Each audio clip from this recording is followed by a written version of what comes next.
Bugungi retseptimiz biskvit bo'ladi. Tuxumlarimizni yaxshilab yuvib olamiz.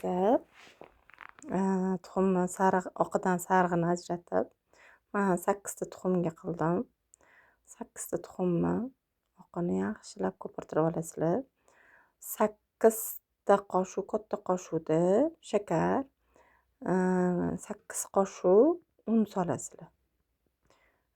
Tuxum katta kichikligiga qarab yokida 6 ta misol 6 ta tuxumga 200 gram shakar, 200 gram un solasizlar. Men qoshuvda o'lchab solaman. Tuxumlar razmeri har xil bo'lib ketgan. Yaxshilab ko'pirtirib bo'lganingizdan keyin tepa pastga yaxshilab mikser qilasizlar. Qotib bo'lgandan keyin tuxum sarig'ini, unni yaxshilab solib aralashtirib olasizlar.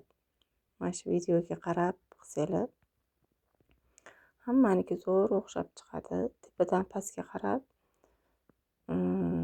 aralashtirib chiqasizlar. Qoliplarimizga solib